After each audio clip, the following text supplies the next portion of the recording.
Well, it's not Lake Muskoka. It is Georgian Bay.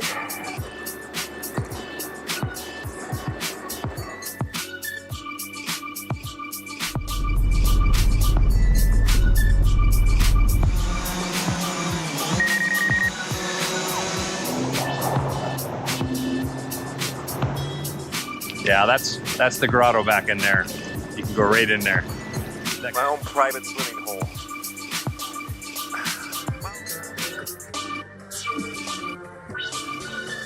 This trip is kind of configured for camping because I'm going to do one night of camping. This is my first night of camping on the Sea-Doo. So I have it configured for camping. That's my tent, sleeping bag, mattress, foamy, tarp, everything in there, strapped down. And I plan on camping up off the coast of Tobermory at Flowerpot Island. If I can get a spot there with 5 Fathoms National Marine Park. I have to check on that yet. But everything's set up, ready to go. It looks fairly calm in here right now. It's supposed to be a good couple of days. One night of camping. And it'll take me 4 hours or so to get up to Tobermory. It's supposed to be beautiful water up here. Nice and crystal clear. You can see here, it's pretty clear right here. So the water's supposed to be very, very clear up in this area. Just set up, ready to go, and about to head out. Just let the Garmin fire up here, so we've got a course as to how to get back here. It'll give us a track to show us a heading of how to get back. Beautiful little harbor here at Lion's Head. Very nice.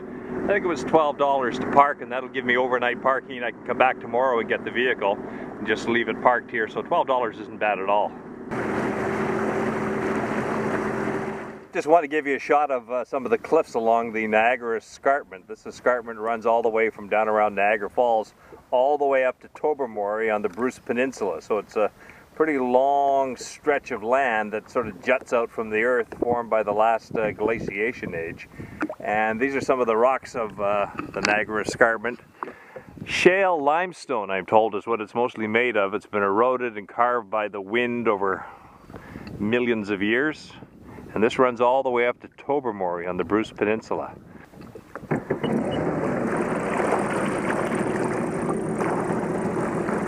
Just wanted to show you this gravel bar in the bay. Just look how much gravel there is here.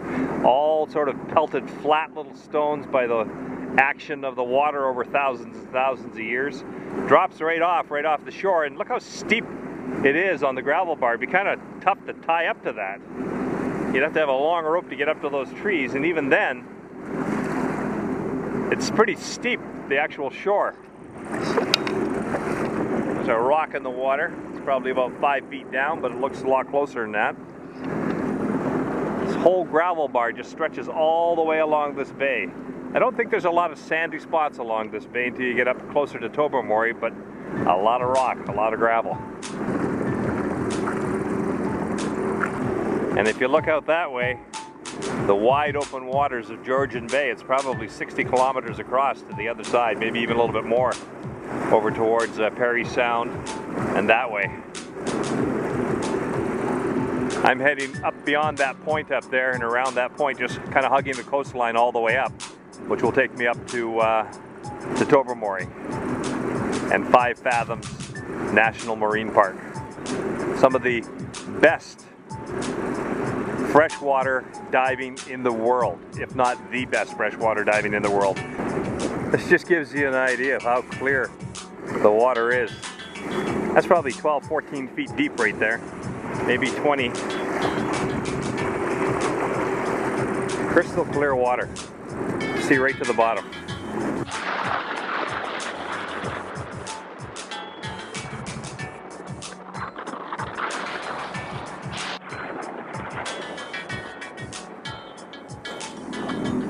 This is really interesting. Just look at the rock under the water here. It's almost like somebody had carved out these stones into slabs. There's like layers of them. But it's not been carved out. This is just the natural rock formation under the water. It just looks like they've been meticulously carved out here into stone blocks. Just interesting, you know, it's just, I don't know why it is in that shape, but it's almost like they've been cut and carved out. Maybe it's the ice and stuff that has got in between and cracks them. But look at that, just slabs of rock right under the water.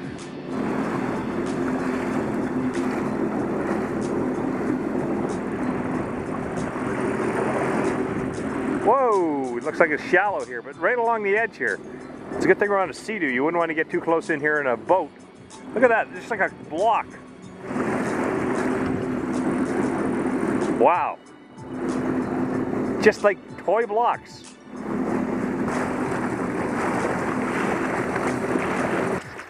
Just a wall of boulders, little pebbles.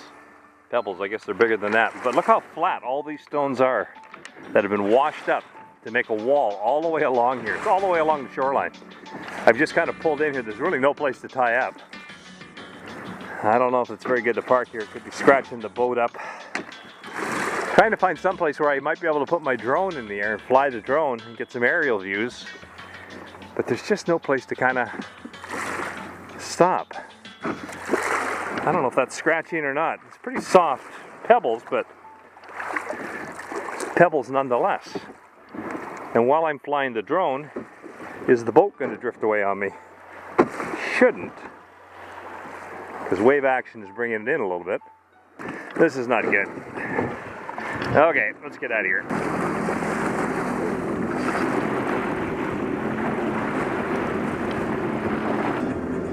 And this is the remnants of a ship that went down here many, many, many years ago. The frame of it is still there, but that's about it. I can probably cruise right around. Let's turn the music down. There's the bow. Don't know how she sank, but there she is. And there's the stern.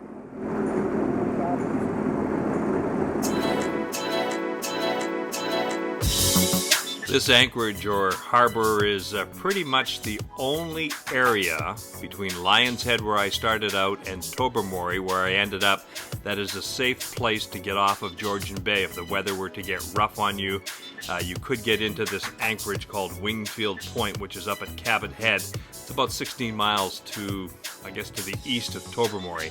But other than this little harbor and anchorage, everything else is pretty much rock all the way along the entire route, so there are not many places to get out. This boat was the only other boat in the anchorage, obviously not there for safety reasons, but had just pulled in to have a look around like I did. And there's a shot of the Sea-Doo. I took a drone shot from the air just to give you a sense of what this Wingfield Point anchorage looks like from the air. Just saw some fish in the water here. There's a fish right over there. I don't think you can really see it. It's a bass, I believe. Looks like a bass. A couple of them, 2 or 3 of them. I'm gonna have to get a fishing rod and then probably a fishing license. Okay, I'm gonna pull out of this little bay and make my way towards Tobermory. Just wanted to give you a shot of the escarpment here so you can get a sense of how high it is. This is about 15 kilometers or so to the south side of Tobermory on the Bruce Peninsula. But look at the size of those cliffs. The water, very clear. I've been trying to find a place all up and down the coastline where I can stop and get in somewhere, but there's absolutely nowhere because of all the rock. I was hoping to launch the drone from somewhere along here and fly the Mavic Pro, give you a sense of the water, how deep it is, fly it up, fly it over the water, fly it up around those cliffs. But I just cannot find any place to get into shore. And even when you get into shore, there's very few kind of flat places to land the drone. It's all kind of rocky and bouldery, although I'm sure I could make something do. But first of all, I got to be able to get in somewhere where the Sea-Doo is not washing up and down against the rocks. And that's proving to be a little bit of a difficult task. Tobermory, up that way around the point a little ways. And those 2 islands, you probably can't really make them out in this video, but there's 2 islands out there. One is Flowerpot Island, which is where I'm going to spend the night tonight, if it all works out. And the other one, I can't remember what it's called.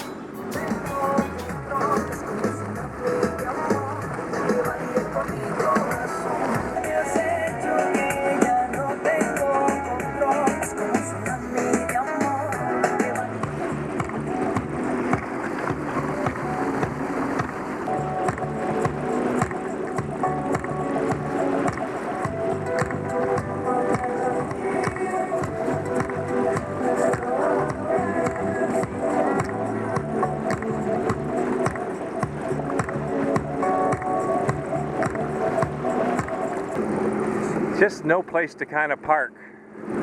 I mean, you can get in there, but it's going to be rubbing on the rocks with that wave action, so I don't really want that. Just no place where there's any sand at all. It's all rock. Well, I've worked myself into a little hole here, but I still don't see a place where I could get off and fly the drone. I mean, there's cliffs here now. I mean, it's calm enough in here, maybe. Look at all the cliffs around. How do I actually get someplace where I can take the drone off from?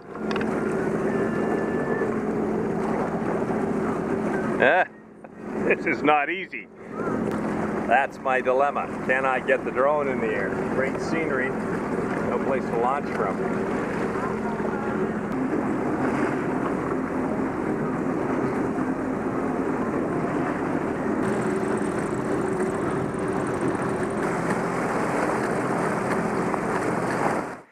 Well, if you like white rocks, this is the place to come. There's lots of them. Help yourself.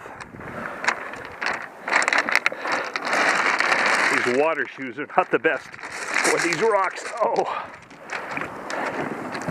All right, let's get off of here and head to Tobermory.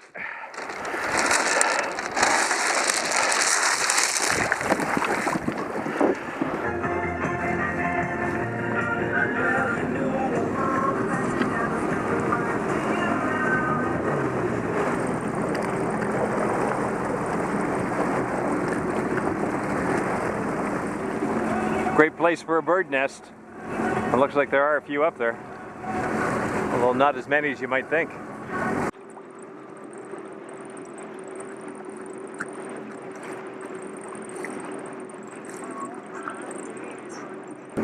Just like a set of natural steps to lead you up onto the rocks. Look at that rock underneath the big one there, just holding that big one up. Wonder how long that's gonna last. Weird. Would you crawl under there? It's probably been that way for thousands of years. Yeah, I probably could have gone right over that. Yeah, maybe not. Look at this.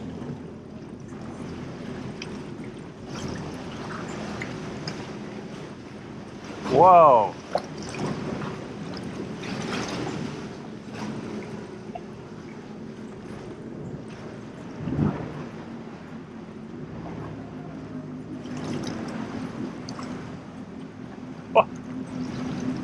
Civilization.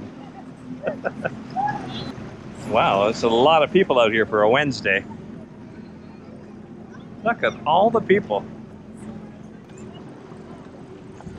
This obviously is the big tourist spot outside of Tobermory, where you can kind of hike in on this trail and get in the water here, although I don't see a ton of people in the water. Looks like a couple of guys in wetsuits. They may be getting ready to go in, but not a ton of people. Water's still fairly cold at this time of year. Then you got a tour boat over here taking people out. Somewhere here there's a grotto. Maybe that grotto is right there in that cave where you can get right inside and swim in. You come up inside the island in there. Not unlike the boys in Thailand. Maybe I shouldn't go in there. People do jump off the cliff here. Come right off that cliff. There's the grotto in there. Goes right back in there. A little bit precarious moving around on the rocks out here. You got to watch your footing.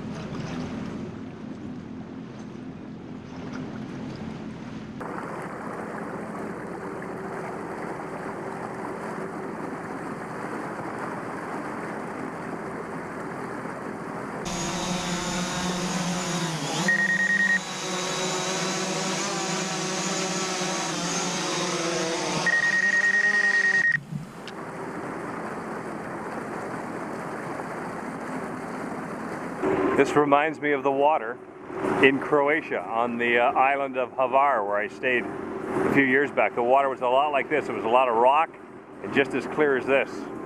Beautiful. Oops, there's a big rock there. We want to miss that one. Welcome to Tobermory. There's the fuel dock right there.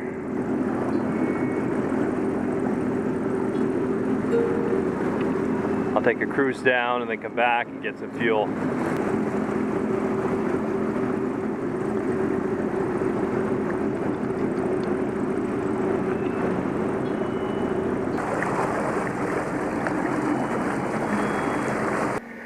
Alrighty, we are all tied up in Tobermory. I've got gas, we're fueled up, about $47. And that's premium, not premium, that was regular fuel, I believe, at $47. So that topped me right up. Not bad, all the way from Lion's Head. So now I gotta make my way to find the 5 Fathoms National Parks office to get a ticket to camp on Flowerpot for the night. Alright, I've got my walking shoes on. Now to find the parks office, the visitor center.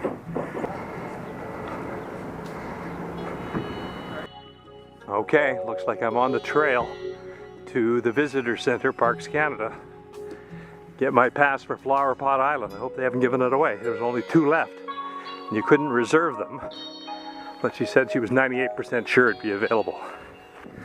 Okay, I have been successful with 5 Fathoms National Park. I have got my permit for the night. This is where I'm going. Flowerpot Island, 5 or 6 kilometers or something like that offshore here. And I'm going into Beachy Cove Harbor there. They say that docking is going to be a bit of an issue because the dock is broke. But I've been given special permission because it's a small sea-doo to kind of just tie up in there somewhere. And Leah, who is a Parks Canada rep, will be over on the island. I talked to her yesterday. She'll help me out in terms of where the heck to park. I hope that works out because I don't have any other options now. I'm committed, and I don't want to put the sea-doo on rock for the night on the beach. Scratch it all up. That's the ferry, the Chichiman, heading over to Manitoulin Island. Must be just pulling out. Too bad I missed it. If I was on the sea-doo, I could have got some great footage of the Chichiman. But I'm not rushing back for that now. What? You have to pay for parking?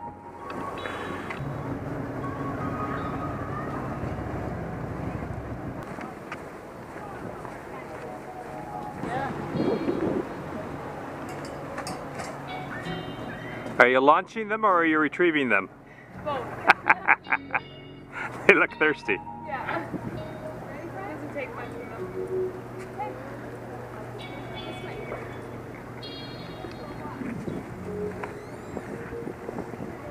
Picked up a couple of provisions at the Foodland store in Tobermory, namely a ring of kubasa, a couple of cans of Coke, one of them to go with my rum for tonight, and some cheesies.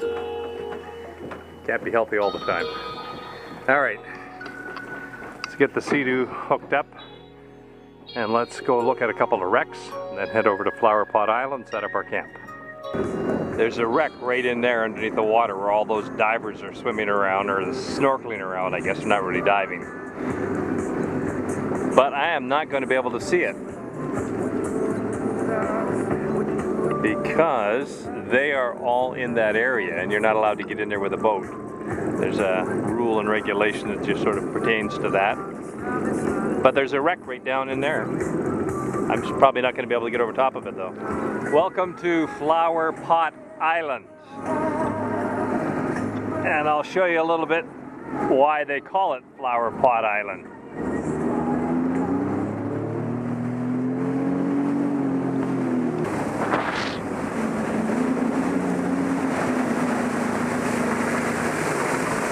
That is why they call it Flowerpot Island.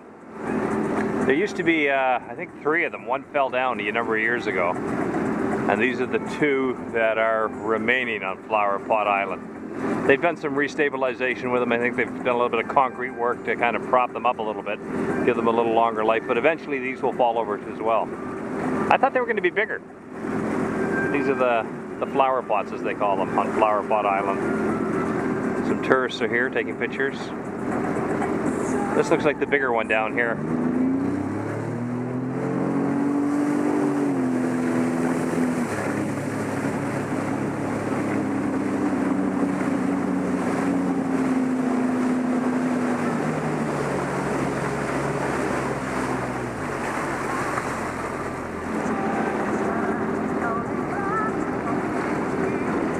There you go. Those are the famous flower pots and how this island gets its name, Flowerpot Island. Okay, after I get my tent set up tonight, I'm gonna come over here and push that boulder into the water, because I think it deserves to go in. It just needs a little push from the backside. It'll go over no problem. It wants to go right now, it just needs a little push. Look, it's halfway over the ledge already. Oh man, this is great. As long as I can dock securely. And I think I should be able to tie up to that thing okay. I think they said the left side. Okay, so we've got it secured from the back and secured from the front. And then I took an extra rope and tied it over to the side so it pulls it in a little bit more, so the back end here doesn't rub on the dock. I've got the tire there. That should help. So I think that's going to be okay. And here we are. That's my platform. That's my table. I'm in the shade, so it should be nice and cool tonight, which is great. Let's get this thing set up. Took about 15 minutes or so, but I've got it all set up. Put a little tarp down there. Got my portable chair, my Kermit chair set up, and the tent set up. Had to remember how those poles went. Took me a moment to figure out which poles went where. But lots of room, lots of sleeping room. We're all set up. I don't think I'm going to put the fly on tonight because we are not expecting any rain, and I'll get a better breeze this way. And the Sea-Doo is right down there, so easy to keep an eye on. Well, it's not Lake Muskoka. It is Georgian Bay, so it's a little cooler. But it's bearable. After you get in for a couple of minutes, your body adjusts, you can get used to it. Whew. It's that first jump in though, off the end of the dock.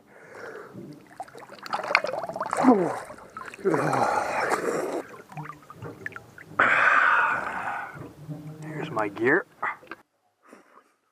Okay, this is the life. We got a bag of sunflower seeds going. We've got a Mickey of rum and coke, Jamaican Appleton's, that's what it is, Appleton's rum and coke. Just had a swim, cooled off,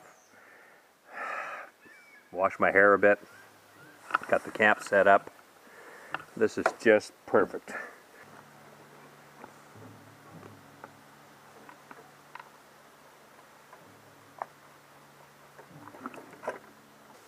Oh, good morning everyone. It's about 8 o'clock in the morning and I'm just waking up after not the best sleep.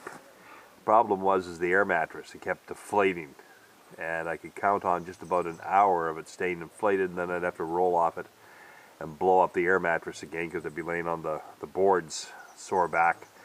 So blow up the air mattress. So that went on all night. It wasn't too cold or anything, it wasn't too bad, but just the air mattress has got a small leak in it somewhere and it kept deflating on me, so that was not good.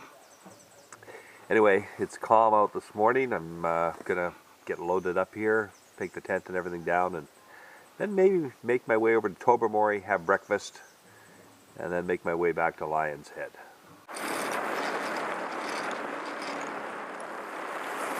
Look at this. If you had a stonemason, he couldn't do as good a job as this. It looks like a staircase. Isn't that amazing? Just natural layers of stone right beside this cliff.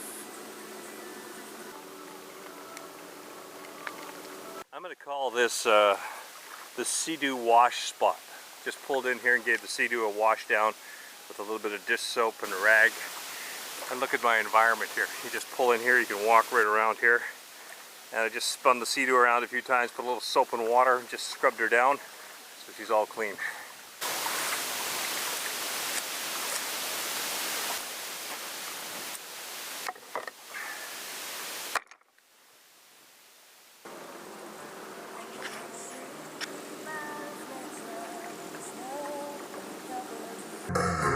That's where you wanna go to get away from it all.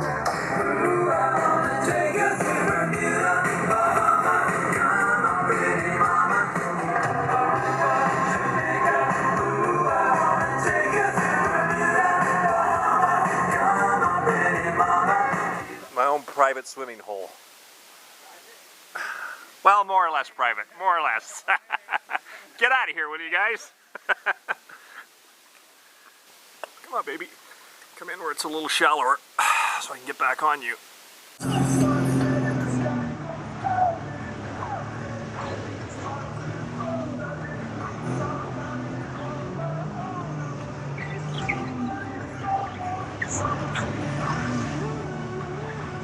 And what a great trip. Some beautiful, beautiful country along that scenic drive.